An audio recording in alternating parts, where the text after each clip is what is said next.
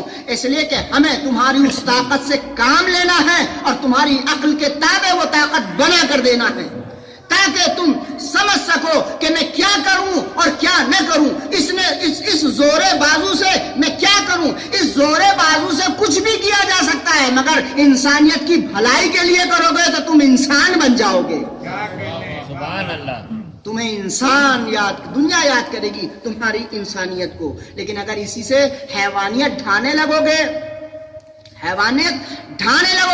تو پھر کوئی تمہیں یاد کرنے والا نہیں ہے، بلکہ سب جیسی شکل، جو جبر، جو گناہ تم کرو گے تو پھر ایسا ہی کوئی حیوانیت میں مشابہ ہوگا، ہم اس میں تبدیل کر دیں گے، اسی میں تمہیں تبدیل کر دیں گے۔ بظاہر تم لگو گے کہ انسان، لیکن جو حرکت کرو گے، اگر تم بھیڑیوں کی حرکت کرو گے تو تمہارا روپ بھیڑیے میں تبدیل ہو جائے گا۔ اگر کسی اور، اس لیے کہ یہاں یہ تین چیزیں ہیں، ایک ہے حیوان، ایک ہے فرشتہ، ایک ہے انسان۔ اللہ نے انسان کو بنایا ہے، انسان، اس سے کہا بس تو انسانیت کر، میں نے سارا شرف تجھے دے دیا، سارے کمالات تجھے دے دیے، اب ان کمالات کو باقی رکھ، اس سے اوپر تجھے جانے کی ضرورت نہیں ہے، اس سے نیچے تجھے آنے کی ضرورت نہیں ہے، اس لیے کہ یہ دونوں اوپر والے بھی جب تو ارادہ کرے تو اوپر والے تیرے ارادے سے نیچے آ سکتے ہیں، اوپر والے تیرے ارادے سے نیچے آ سکتے ہیں، اور جو نیچے ہیں وہ تیرے تابع رہیں گے۔ وہ کب تابع رہیں گے؟ جب تو میرے تابع رہے گا، جب تو میرے تابع رہے گا۔ لہذا تو بس اپنے آپ کو میرے حوالے کر دے، تو بس میرے تابع بن جا، میں کائنات کو تیرے تابع بنا دوں گا۔ عبدی اطعنی، اے میرے بندے تو بس میری اطاعت کر، فجعلک مثلی، میں تجھے اپنے جیسا بنا لوں گا، یعنی حتی تقولا کن فیکن، یہاں تک کا اختیار دے دوں گا، تو شے کو کہے ہو جا تو اسے ہونا پڑے گا۔ اب یہ مت دیکھو کہ کسی نے قالین کے شیر سے کہا شیر ہو جا، وہ کمالات ہیں، وہ پہنچ، اسے دیر نہیں لگے گی، وہ بن جائے گا، اس لیے کہ اس نے انسانیت پہ آپ کو انسان بنایا ہے، انسان بن کے رہیے، اور نمونے اسی لیے آپ کو دنیا میں بھیجے کہ آپ دیکھیں اور ملاحظہ کریں اور غور کریں کہ کیا کرنا ہے۔ حیوان نہیں بننا ہے آپ کو، حیوان اس نے بہت سارے انواع و اقسام کے حیوان بنا دیے جو آپ کی ضرورتوں کے لیے ہیں، اور آپ یہ مت سوچئے کہ کیا کرنا ہے،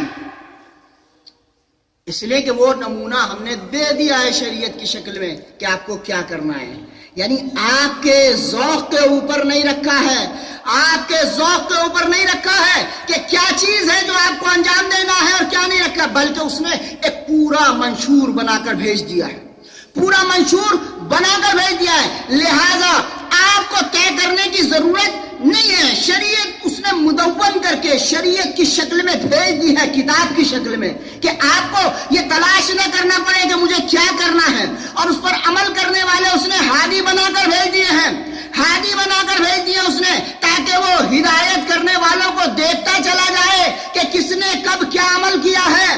جب یہ دیکھتا چلا جائے گا، یعنی ایک طرف قانون کی شکل میں کتاب اور دوسری طرف عمل کرنے والے ہادیان برحق، دونوں، یعنی یہ نہیں کہہ سکتا کہ میں یہ کر نہیں سکتا، کر کے دکھانے والے بھی بھیج دیے، کتابیں قانون بھی بھیج دی، یعنی اب تجھے بس عمل کرنا ہے۔ صلوات پڑھے بابا دے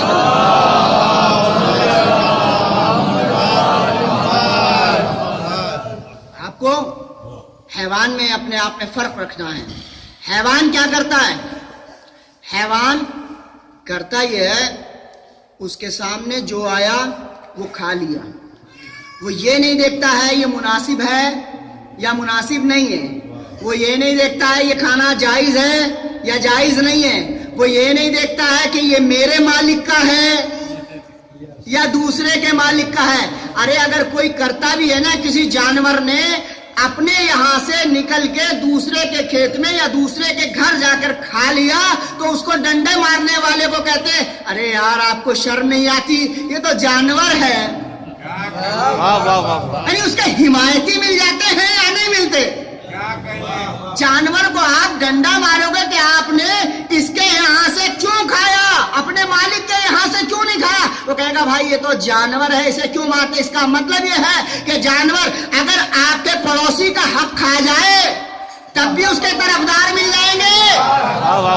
جانور اگر آپ کے پڑوسی کا حق کھا جائے تب بھی طرفدار مل جائیں گے، اور یہ جانور اگر پورا باغ بھی کھا جائے تب بھی طرفدار مل جائیں گے۔ تو طرفداروں پہ مت جانا، اس لیے کہ جو جانور ہو اس کی عقل کام نہیں کرتی۔ صلوات ہے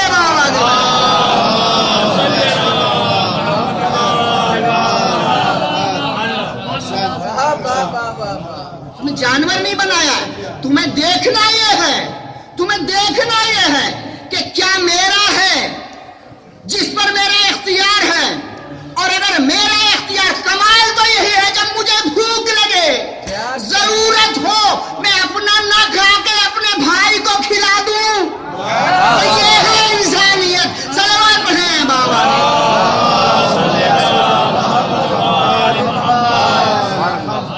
جانور کبھی یہ فکر نہیں کرتا ہے، جانور کی تو فکر ہی ہوتی بس میرا پیٹ بھر جائے۔ اور بعض جانور تو ایسے دیکھے ہیں کہ اپنے پیٹ بھرنے کے لیے اولاد کو بھی پھاڑ کھاتے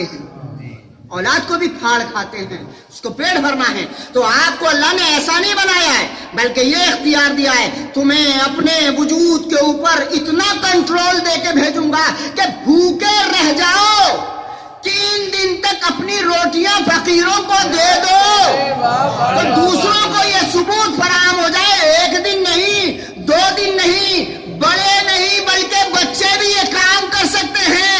تم اگر اپنا کھانا یتیموں، اسیروں اور مسکینوں کو کھلاؤ گے تو خدا اس کا اجر یہ دے گا کہ سورہ دہر میں تعریف کرتا ہوا نظر آئے گا۔ صلوات پڑھیں بابا۔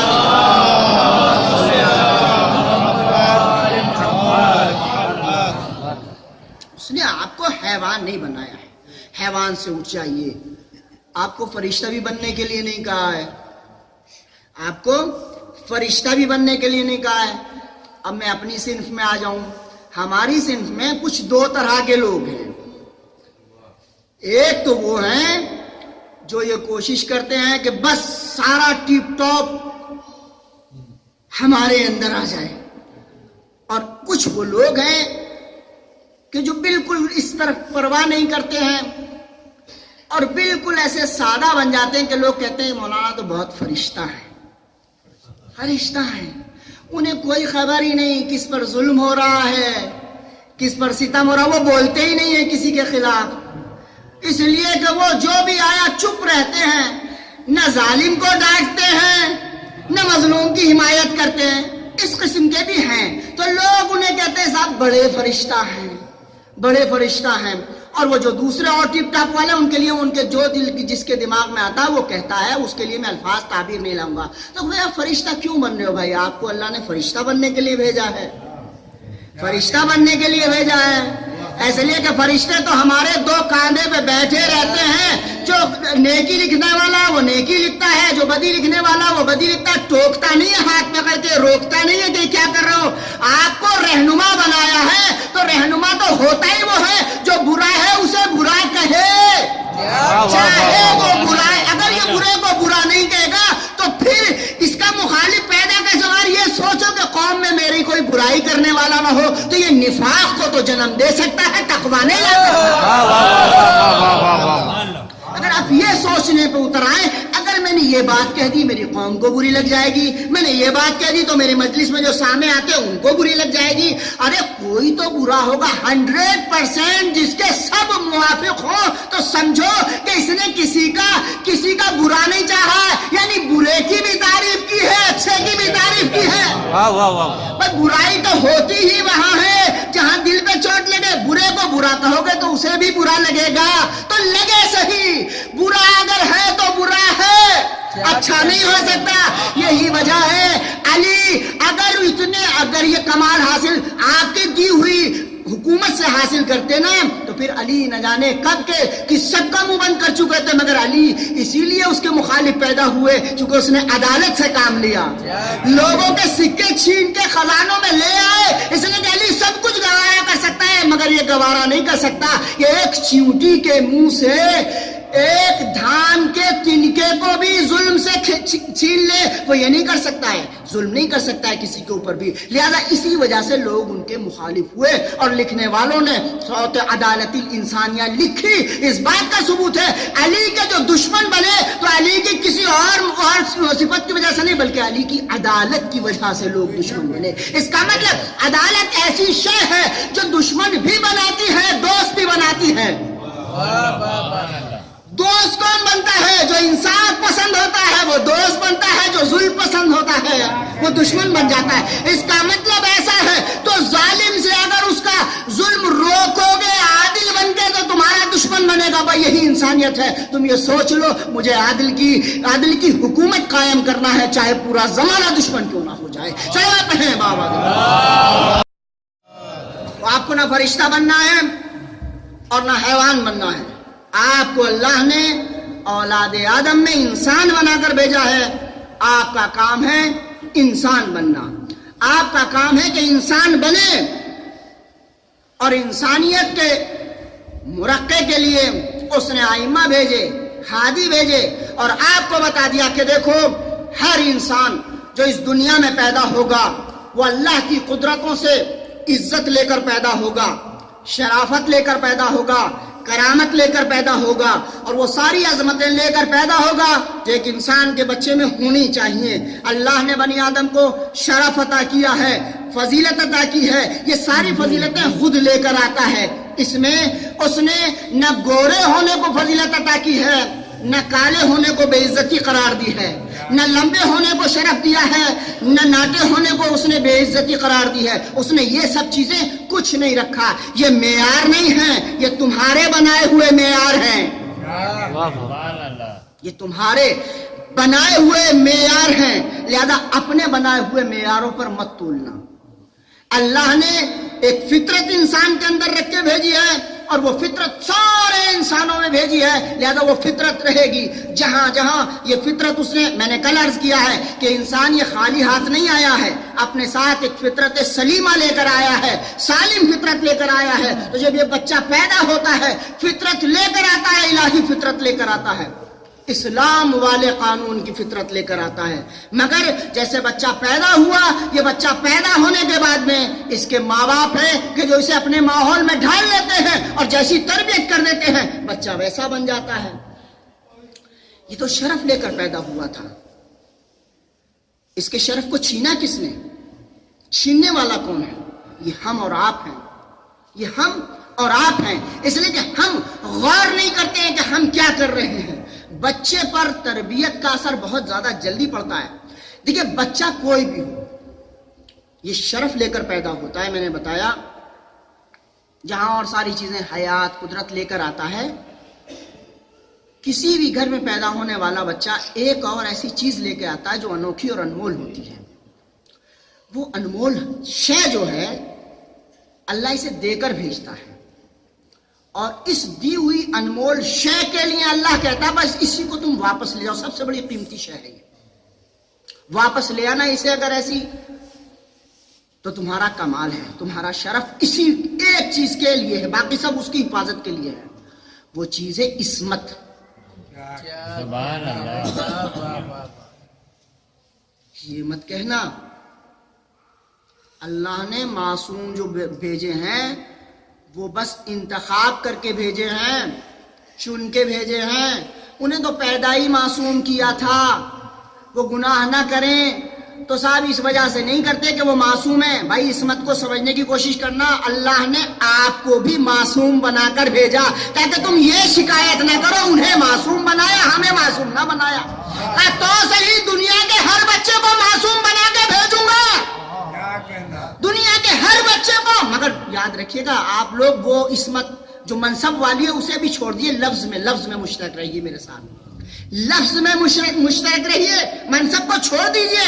یعنی منصب آپ الگ کر دیے، وہ امتیازات الگ ہیں، اس کی بنیاد آئے گی، الگ سمجھاؤں گا، جسے پوچھنا ہو پوچھ لیجیے گا. لیکن یہ بات یاد رکھو، کوئی یہ نہ کہے کہ ہمیں معصوم پیدا نہیں کیا. بھیا دنیا کے کسی بھی مذہب والے انسان سے پوچھ لو، گواہی دلوا دوں گا. ہندو کے گھر جا کے کہو پیدا ہونے والے بچے کو کیا کہو گے؟ وہ کہے گا معصوم، بے گناہ. کیا کہنے، واہ واہ واہ. معصوم بے گناہ. مسلمان سے پوچھو تمہارے گھر جو بچہ پیدا ہوا کیا؟ کہا میرے گھر معصوم بے گناہ. یعنی اللہ تو نے یہ شرف دیا، کہا یہی تو کرامت دی ہے. تمہاری زبانوں سے کہلوا دوں گا جب تم پیدا ہوتے ہو تو معصوم، تاکہ تم یہ نہ کہہ سکو کہ ہمیں بنایا ہی ایسا تھا. کہ نہیں، میں نے تو معصوم بنایا تھا، تو نے خود کو گناہگار بنا لیا. ایک صلوات پڑھیں بابا کے.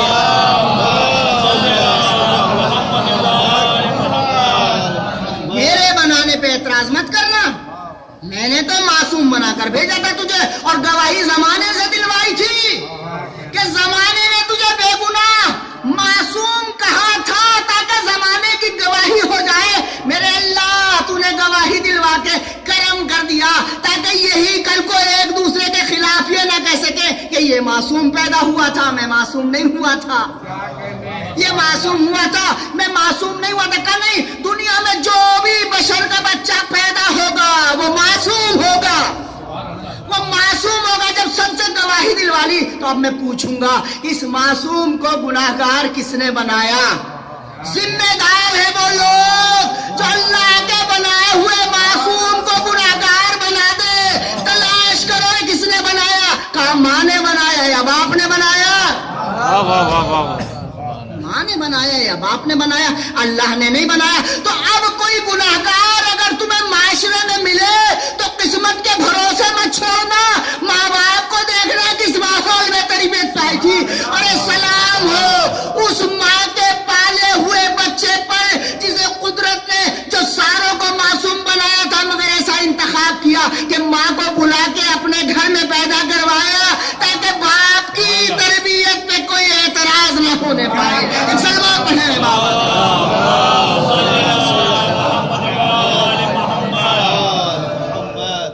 حدیث سناؤں، اس سے زیادہ بڑی حدیث سناؤں. یہ عقل میں آنے والی بات ہے. سارے بچے یعنی معصوم پیدا ہوتے ہیں. میں نے مسلمان اور اسلام سے بحث نہیں کی ہے. معصوم پیدا ہوتے ہیں سارے بچے. اور خالی بچے معصوم پیدا نہیں ہوتے ہیں بلکہ کمال ساتھ میں لے کے آتے ہیں.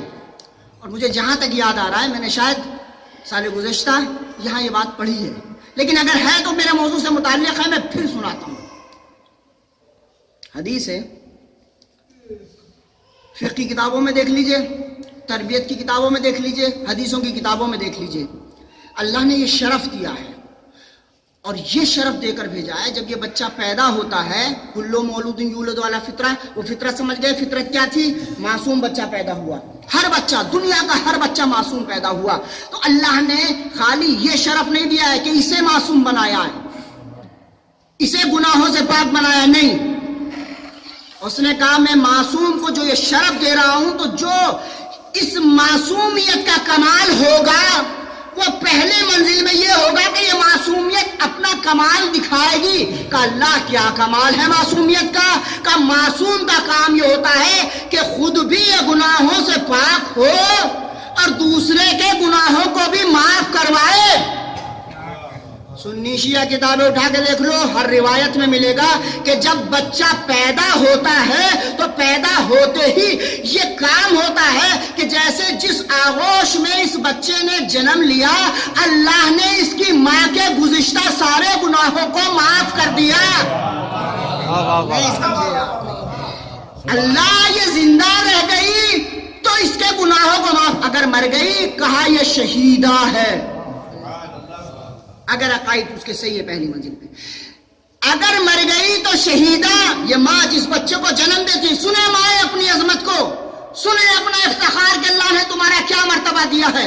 اللہ نے مرتبہ یہ ماں کو جو دیا ہے نا، جب اس کی آغوش میں بچہ جنم لے تو یہ بچہ جنم نہیں لیتا بلکہ ایک تحفہ اپنی ماں کے حوالے کرتا ہے. وہ یہ کہ اگر اس کی ماں کے گناہ ہو گئے ہیں تو جس کی کے بعد اس بچے کی ماں کے گناہ معاف ہو جاتے ہیں.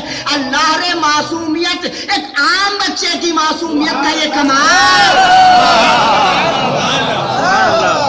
ایک عام بچے کی معصومیت کا یہ کمال کہ اللہ یہ گوارا نہ کرے ایک عام معصوم بچے کو کسی گناہگار گود میں اتارے. اللہ کو یہ گوارا اور برداشت نہیں کہ ایک عام معصوم کو کسی گناہگار کی گود میں اتارے. تو وہ جو رحمت للعالمین ہے، جو معصوموں کا معصوم ہے، جس کے صدقے میں پوری کائنات خلق ہوئی، اسے کیسے گناہگار آغوش میں جگہ دے گا؟ صلوات پڑھیں بابا.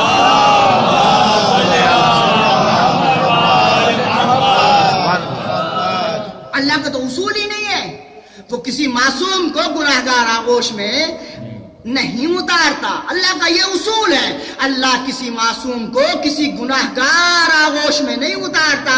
تو جب تمہارے گھر کے عام معصوم جو تبدیل ہو کر اپنی گمراہی کا سبب بھی، دوسروں کی گمراہی کا سبب بھی فراہم کرے، وہ تو اپنی ماں کے گناہ بخشوا دے. ارے جو ایسا ہو، جو شفیع کائنات ہو، جو ساقی کوثر ہو، ارے وہ کیا اپنے باپ کے گناہ نہیں معاف کرا سکتا ہے؟ صلوات پڑھیں بابا.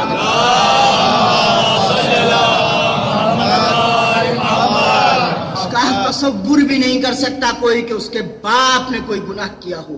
وہ معصوم ہے، اللہ نے چن لیا تھا ان لوگوں کو، اللہ نے انتخاب کر لیا تھا ان لوگوں کو، اور انتخاب کیا تھا یہ دیکھ کر کہ وہ جانتا تھا، یہ فضیلت جانتا تھا کہ کون ہے وہ جنہیں میں نے انتخاب کیا.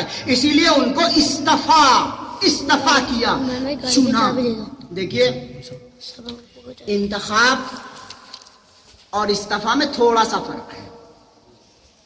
یہاں اگر میرے اردو کے اس جملے کی قدر ہو گئی تو میرا حوصلہ بڑھ جائے گا. استفا اور انتخاب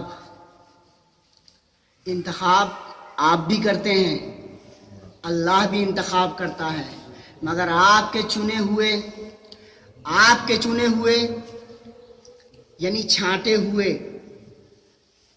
آپ کے چنے ہوئے یعنی چھانٹے ہوئے چھٹے ہوئے ہوتے ہیں. آپ کے چنے ہوئے چھٹے ہوئے ہوتے ہیں. وہاں جو اللہ کی قدرت چن لیتی ہے وہ مصطفیٰ یعنی وہ استفا کرتا ہے، وہ مصطفیٰ ہوتے ہیں یا مرتضیٰ ہوتے ہیں یا مجتبیٰ ہوتے ہیں. صلوات پڑھیں بابا.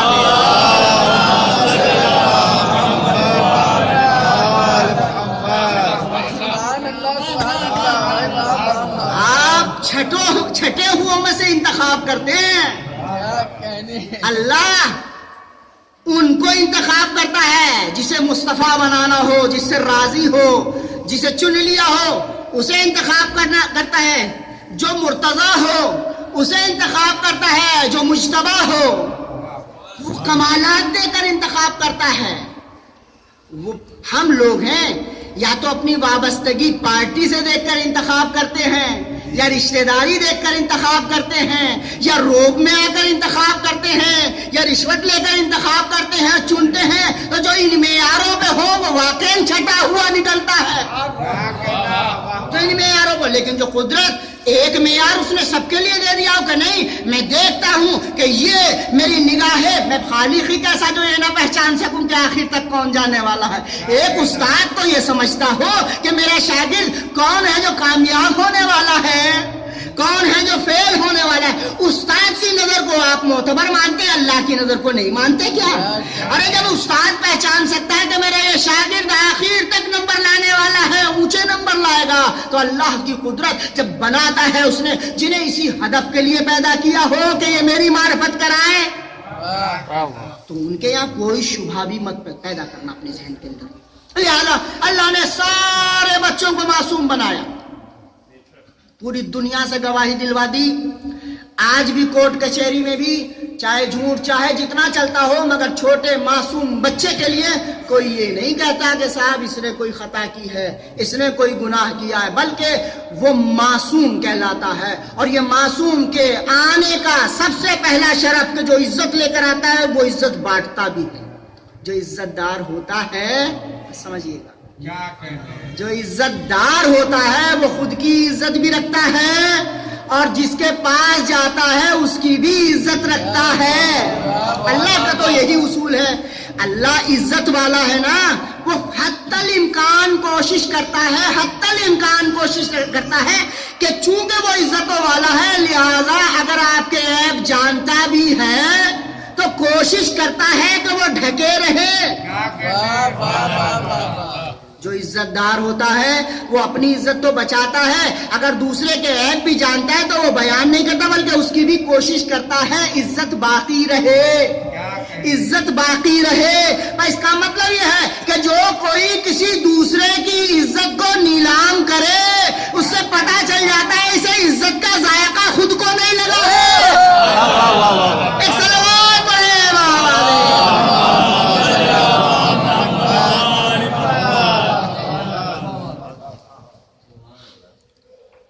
موسیٰ، تمہارے یہ قوم والے کیوں آئے ہیں؟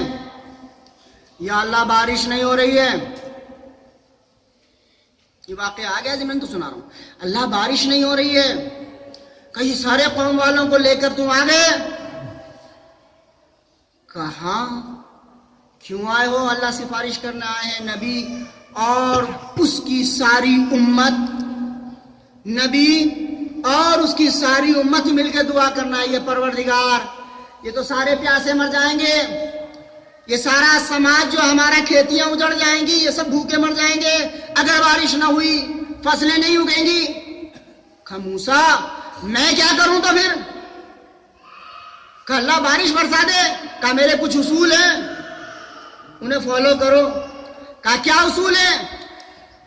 کہا تمہاری امت میں ایک گناہگار ہے، جب تک کہ وہ گناہگار رہے گا میں پانی نہیں برساؤں گا، اس نے گناہ ہی ایسا کیا ہے،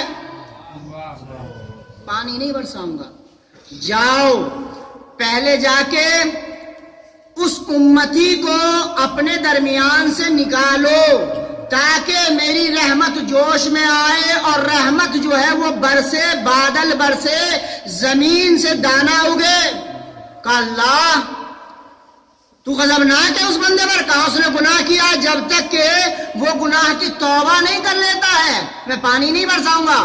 موسیٰ لوٹ کر آتے ہیں، ارے بھائی سب کے سب جمع ہو جاؤ، جمع ہو جاؤ، جمع ہو جاؤ، ہمارے درمیان ایک کوئی گناہگار ایسا ہے کہ جس کی وجہ سے پورا سنسار ہمارا پریشانی جھیل رہا ہے، جب تک کہ وہ یہاں سے نہ جائے گا اللہ پانی نہیں برسائے گا۔ کہا اچھا تو وہاں گناہگار تھا، اب دیکھیے چور کی داڑھی میں تنکا، جو گناہگار تھا سمجھ گیا کہ آج تو پھنس گئے، مگر گناہگار تھا ضرور، اللہ کی رحمت سے مایوس نہ تھا۔ اس لیے یہی کہتے ہیں مایوسی کفر، گناہگار تھا مگر اتنی معرفت رکھتا تھا، وہی سنبھل کے بیٹھ گیا۔ کہا پروردگار تو تو دلوں کے راز کو جانتا ہے، اے رب العزت میری عزت تیرے حوالے ہے پروردگار، اب کیا کروں؟ اللہ توبہ کرتا ہوں مجھے رسوائی سے بچا لے، اگر میں اٹھ کے گیا تو ساری قوم دیکھے گی گناہگار جا رہا ہے، اللہ ساری قوم دیکھے گی گناہگار جا رہا ہے، اللہ تو تو مجھے یہاں بھرے مجمع میں رسوا کر دے گا۔ میرے معبود میں تجھ سے توبہ کرتا ہوں، میری توبہ قبول کر لے۔ میں نے کہا نا جو عزت والا ہوتا ہے وہی عزت کا مفہوم سمجھتا ہے۔ رب العزت سے زیادہ کون عزت کے مفہوم کو سمجھے گا؟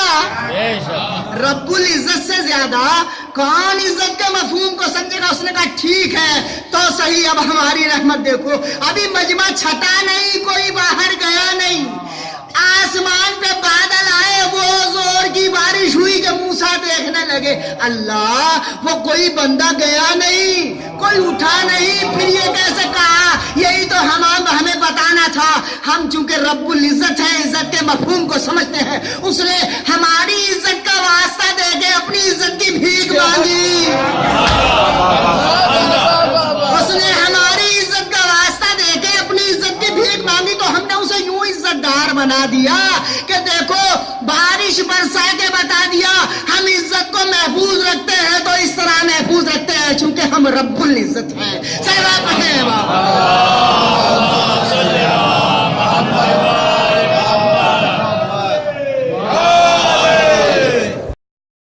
رسوا نہیں ہوا, بارش برس گئی. عزیزو یہ انسان کا خاصہ ہے. یہ میں اس منزل پر لے آیا ہوں کہ آپ کو کوئی بات کہہ سکوں. انسان کا خاصہ ہے, اس سے غلطیاں ہوتی ہیں. یہی چیز دیکھ کے تو نا فرشتوں نے اعتراض کیا تھا اسے خلیفہ بنا رہا ہے جو زمین پہ خون ریزی و فساد کرے گا. اس کی فطرت میں ہے. اللہ نے بنایا ہے اسے ایسے مجموعے سے کہ خلقت کے اندر یہ چیزیں ہیں, لیکن وہ ایک نفس رکھ کر بھیجا ہے. فَأَلْهَمَهَا فُجُورَهَا وَتَقْوَاهَا, اس نے اندر رکھ کر بھیجا ہے جو یہ بتا سکے کہ یہ فجور ہے, یہ تقوی ہے, یہ غلط کام ہے, یہ اچھا کام ہے. جھوٹا سارے جہاں میں جھوٹ بول دے مگر جھوٹ بول کے دل میں یہ نہیں کہتا کہ اچھا کام کیا ہے. اس کا ضمیر پکار کر کہتا ہے تم نے غلط کام کیا ہے, اچھا کام نہیں کیا.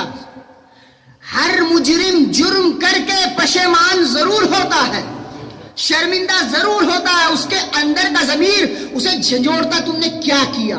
اگر اس کی پہلی پکار پر آواز کی لبیک کہہ دیا, اگر اس زمین نے جھنجھوڑا اور آپ نے فوراً لبیک کہہ کے اپنی غلطیوں کی طرف متوجہ ہو کے توبہ کر لی تو خدا معاف کر دیتا ہے, معاف کر دیتا. اور ایسے نہیں, اللہ گناہ کرنے کے بعد فرشتوں کو روک دیتا, بھی دیکھو ابھی لکھنا نہیں, لکھنا نہیں, لکھنا نہیں. گناہ کے لیے تو یہ آرڈر, اور نیکی کے لیے کیا ہے, جیسے اس نے دل میں ارادہ کیا فرشتوں لکھ دو, دیر مت کر. اللہ بھی اس نے کیا نہیں کہا کوئی بات نہیں, کیا ہو یا نہ کیا ہو ارادہ تو کر لیا, ارادہ تو کر لیا. ارادے پہ کہا میں جانتا ہوں اس نے ارادہ ہی کر لیا, وہ میں نے ارادے پر ثواب دے دیا. اللہ تیری رحمتیں, تو ارادے پہ ثواب دے دیتا ہے. جیسے ارادہ کیا, کیا آپ دن میں یہ ارادہ نہیں کر سکتے کہ میں اللہ مجھے زیارت کربلا کو بھیج؟ ارے کیوں نہیں کرتے ارادہ؟ ارادہ روز کرو کہ آج میں کربلا جاؤں گا, آج میں نجف جاؤں گا. تقدیر میں ہو گیا, کیا اس کی قدرتوں سے یہ بعید ہے کہ تمہارے لیے کربلا کا سبب نہ ہو؟ کیوں صبح اٹھ کے یہ تمنا نہیں کرتے کہ اللہ میں حج پہ جاؤں گا, زیارت کو جاؤں گا؟ کیا اپنے خدا سے بعید سمجھتے ہو؟ اگر تمہارے خدا سے بعید نہیں, کیا حسین سے بعید سمجھتے ہو کہ وہ تمہیں نہ بلائے؟ تم ارادہ تو کرو, ارادہ تو کرو. بس سمجھ لو کہ اگر صبح اٹھ کے تم اچھائیوں کا ارادہ کرو تو اللہ تمہیں اس پہ اجر دے گا, ثواب دے گا. لیکن اگر پہلے سے رات کو پلان بنا کر سو گئے تو گویا آپ نے جو چیز اچھی تھی نا اسے اپنے ہاتھ سے جانے دیا. یہ تو اس کی رحمت ہے کہ گناہ کرنے کے بعد بھی کچھ گھنٹوں تک وہ گناہ لکھنے نہیں دیتا. فرشتے کہتے ہیں لکھ دیں, کہ نہیں ابھی صبر کر لو, شاید میرا بندہ توبہ کر لے, ابھی صبر کر لو شاید میرا بندہ توبہ کر لے, ابھی صبر کر لو شاید میرا بندہ توبہ کر لے. اللہ تو مرتے دم تک تمہیں فرصت اور مہلت دیتا ہے کہ اب توبہ کر لو, اب توبہ کر لو. ارے یہ کیسے بدبخت انسان ہیں جو اللہ کی اس رحمت کو سمجھنا نہیں چاہتے. اللہ ہر موقع پہ تمہاری عزت بھی رکھنا چاہتا ہے, نہ صرف انسانوں میں بلکہ فرشتہ اور ملائکہ کے اندر تمہاری عزت رکھنا چاہتا ہے. تو بس سمجھو اس خدا کو, اس نے کوئی بھی حکم تمہارے اوپر اپنی حکومت جتانے کے لیے نہیں رکھا ہے. شریعت جو بھی ہے وہ تمہیں بچانے کے لیے ہے. ایک سلوات پڑھیں بابا.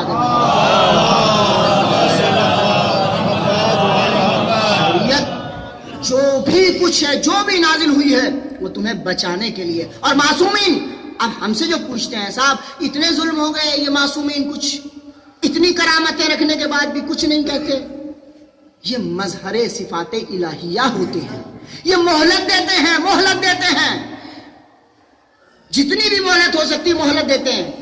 کیا ابن ملجم سے مولا کائنات نے نہیں کہا تھا؟ بتا دیا تھا سارا, جتا دیا تھا سارا, مگر اس وقت اس نے تلوار نکال کر جو دی, کہا مجھے قتل کر دیے. کہا ہم جرم سے پہلے سزا نہیں دیتے, جرم سے پہلے سزا نہیں دیتے. وجہ یہی ہے کہ مہلت دیتے ہیں، کاش یہ سمجھ جائے، کاش یہ سمجھ جائے، مگر نہیں سمجھتے۔ آج میرے خیال سے آپ حضرات نے امام رضا علیہ الصلوۃ والسلام کے تابوت کا اہتمام کیا ہے۔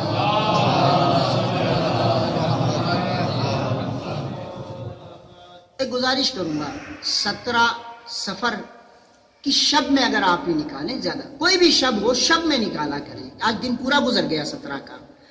امام رضا علیہ الصلوۃ والسلام کی شہادت کی تاریخیں جو مختلف طریقوں سے وارد ہوئی ہے، ایک 17 صفر بھی ہے، ایک 29 صفر ہے یعنی آخر سفر میں، ایک 23 ذی القعدہ ہے، مختلف تاریخیں ہیں۔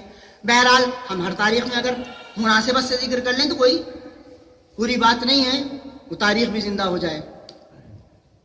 تو آپ اسی تناظر میں دیکھ لیں امام رضا کو۔ آگے تذکرہ تو میں کر دوں تاکہ میرا وظیفہ پورا ہو جائے۔ امام رضا علیہ الصلوۃ والسلام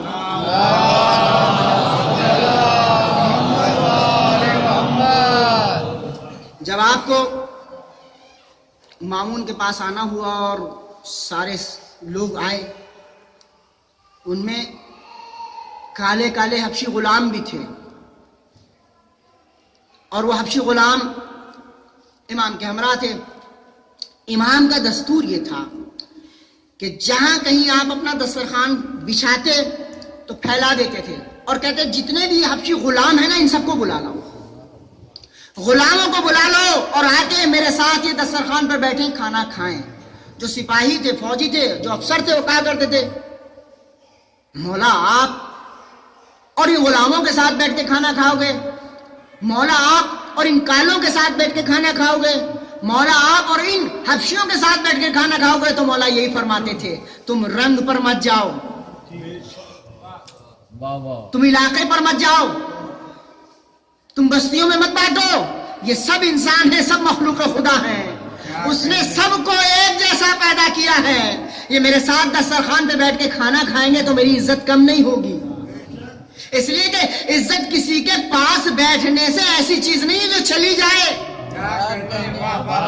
تو کوئی غریب اگر تمہارے پاس بیٹھ جائے تو وہ نہ تمہاری دولت کو لے سکتا ہے، نہ اس کی غربت تمہارے اندر سرایت کر سکتی ہے۔ ہاں ایک چیز ہے، تمہاری اوقات سمجھ میں آ جاتی ہے۔ ایک صلوات پڑھیں بابا جی۔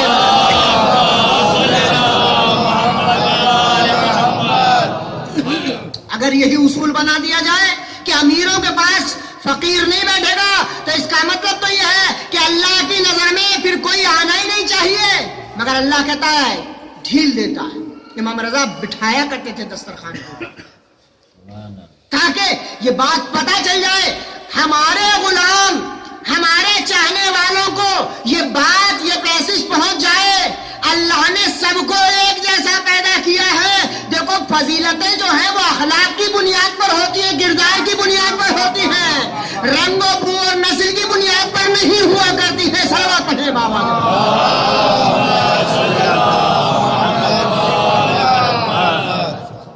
امام رضا نے ثابت کیا، اور آپ کے گھر میں بھی یہی دستور ہوا کرتا تھا، آپ اپنے غلاموں کے ساتھ بیٹھ کے کھانا کھاتے تھے۔ اور ایک اور طریقہ تھا، جب آپ کھانا کھانے بیٹھتے تھے تو ایک تشتری منگاتے تھے، میرے مولا تشتری منگاتے تھے، ایک سینی منگاتے تھے، جو بھی کھانے ہوا کرتے تھے، جو خود کھاتے تھے، اس میں سے کچھ حصہ اس تشتری میں رکھتے تھے، جو بھی کھانے کھانا بیٹھتے تھے، اور کہتے تھے جاؤ اسے ضرورت مندوں میں بانٹ دو۔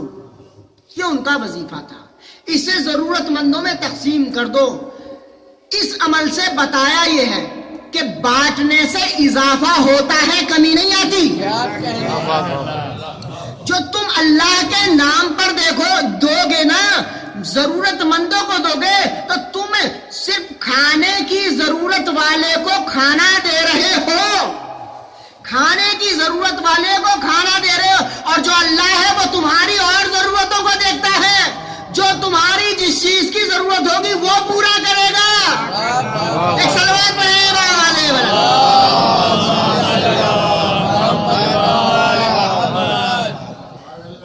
دینے سے گھٹتا نہیں ہے، کبھی مت تصور کیجئے کہ دینے سے گھٹتا ہے، بلکہ میرا مولا ضمانت لیتا ہے جب تم فقیر ہو جاؤ نا، کچھ نہ ہو تمہارے پاس، استنزل الرزق بالصدقۃ، جب کچھ نہ ہو تو صدقہ دے کر نازل کرواؤ اس کو. اس کا مطلب صدقہ دینے سے گھٹتا نہیں ہے، بڑھتا ہے. دینے سے، نکالنے سے، بلکہ جو نکال لے ہو وہی بچ رہا ہے تمہارے حساب کتاب کے لیے، وہی بچ رہا ہے. تو امام رضا علیہ الصلوۃ والسلام نے اپنے عمل سے ثابت کیا ہے، اور آپ نے اور اپنے علم کو بھی ثابت کیا ہے. مناظرے ہوئے ہیں، اور وہ سارے مناظرے آپ دیکھتے ہیں کہ جب دربار میں امام کو پریشان کرنے کے لیے بلایا گیا تو مختلف زبان والوں کو بلایا گیا، مختلف اعتقاد والوں کو بلایا گیا، مختلف نظریات والوں کو بلایا گیا، اور امام کو بیچ میں بٹھا دیا گیا اور رکھ دیا گیا. وہ توہین کرنا چاہتا تھا، وہ ذلیل کرنا چاہتا تھا، وہ عزت میں کمی لانا چاہتا تھا، مگر یہ رب العزت کے نمائندے ہیں. یہ دوسروں کو عزت، جو ان کے دروازے سے منسلک ہو جائے اسے عزت عطا کر دیتے ہیں، اسے عزت عطا کر دیتے ہیں. اور ایسی عزت دربان تھا، دروازے کا دربان تھا. کھڑا ہوا ہے، کوئی آیا دق الباب کرتا ہے، مولا سے ملنا چاہتا ہوں. کہا کیا کرو گے؟ ابھی مولا آرام کر رہے ہیں مولا. ارے کوئی کام ہے بتا دو، ہو سکتا ہے یہ غلام ہی کام آ جائے. کہا نہیں ہمیں مولا سے. کہا تم بتاؤ تو صحیح، ہو سکتا ہے کہ یہ غلام کام آ جائے. کہا ہاں، اگر تم پوچھنا چاہتے ہو لو ہم بتاتے ہیں. کہا ہم ہیں دریا میں سفر کرنے والے، دریا میں سفر کرتے ہیں، اپنے مال و متاع کو جو لے کے جاتے ہیں، کبھی کبھی دریا کو غصہ آ جاتا ہے تو غیانی آ جاتی ہے اور وہ ہمارے مال و متاع کو غرق کر دیتے ہیں. کہا بس اتنی سی بات، تم اس کے لیے پریشان اور میرے مولا کو نیند سے بیدار کرنا چاہتے ہو، میرے مولا کو نیند سے بیدار کرنا چاہتے ہو. ارے یہ کام تو میں غلام بھی کر سکتا ہوں. کہا کیا؟ کہ لو میں یہ لکھ کے دیتا ہوں، اس تعویذ کو لے جاؤ، جب بھی دریا میں طغیانی آئے تو اسے دریا کے اوپر دے مارنا، اسے دریا کے اوپر دے مارنا. ایک مرتبہ جب ایسا ہی ہوتا ہے اور یہ دیکھتے ہیں اس پر لکھا ہوا اور طغیانی آتی ہے، اور ایک مرتبہ اسے کھول کر جو دیکھا، کہتے معروف قرقی کہتا ہے اے دریا، ارے ساکت اور آرام ہو جا، تجھے حکم دیتا ہے. وہ معلوم یہ ہوا ان کی عزت یہ ہے، ان کے در پہ آنے والے غلام کو یہ اختیار ہو جاتا ہے کہ دریا کو حکم دے تو وہ مانتا ہوا نظر آتا ہے. سلام پڑھیں بابا.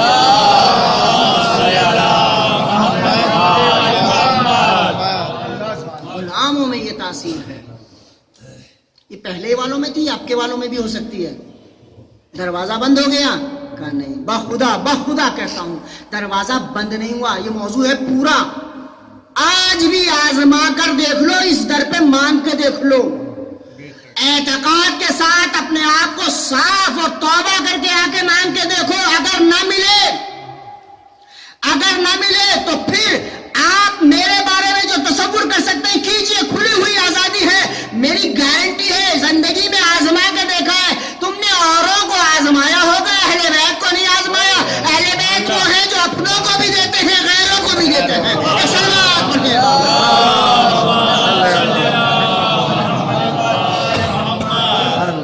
بھیا تعویذ والوں پہ بھروسہ کر لیتے ہو، رمالوں پہ بھروسہ کر لیتے ہو، اپنے اماموں کو کیوں نہیں پکارتے ہو؟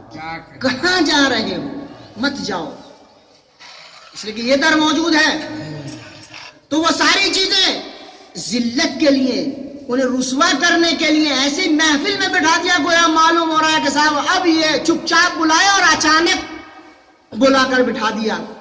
امام نے ایک مرتبہ جائزہ لیا. غلام اشارہ کرنا چاہتا ہے، مولا یہ جو دیکھ رہے ہیں نا آپ بیٹھے ہوئے، یہ سارے بڑے اونچے لوگ ہیں، مختلف مذہبوں کے لوگ ہیں، اور یہ پتہ ہے کیوں بلائے گئے ہیں؟ یہ آپ کو رسوا کرنے کے لیے. کہا ہمیں رسوا کرنے کا جو تصور کر لیتا ہے وہ خود رسوا ہوتا ہے. ایک مرتبہ مامون نے پلٹ کے کہا، مولا یہ کچھ لوگ آئے ہیں سوال کرنے کے لیے. آئے نہیں تھے، بلائے گئے تھے کہ تم انہیں جتنا پریشان کر سکو. امام نے کہا تم پوچھو گے یا میں تم سے پوچھوں؟ تم پوچھو گے یا میں تم سے پوچھوں؟ امام نے ایک مرتبہ پلٹ کر کہا کہ تم پوچھنا چاہو تم پوچھ لو، ورنہ میں تم سے سوال کرتا ہوں. کہا نہیں صاحب آپ یہ. اب وہ سوالات شروع ہو گئے. امام نے پہلے عیسائیوں کو پکڑا،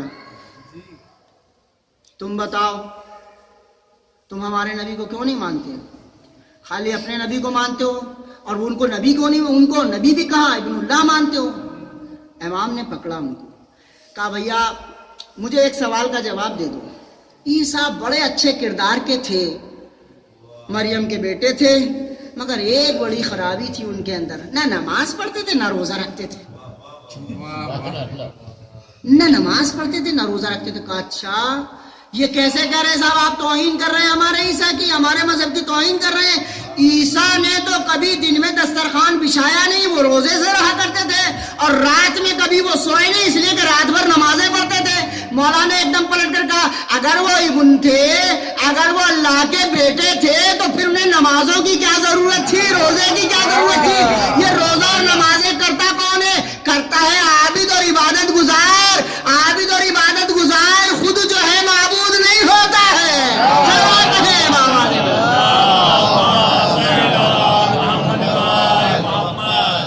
خود عبادت.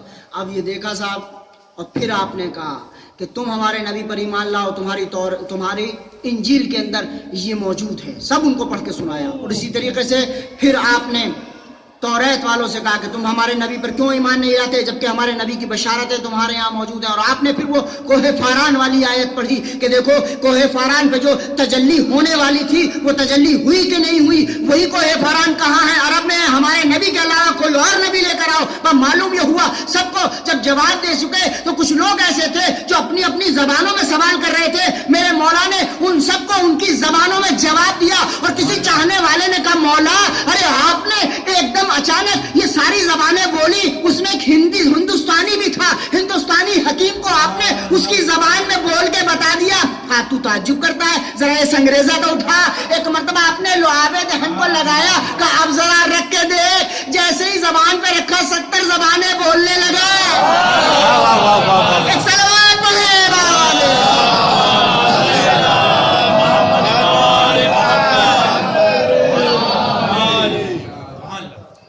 اس ارادے اختیار کے مالک ہیں.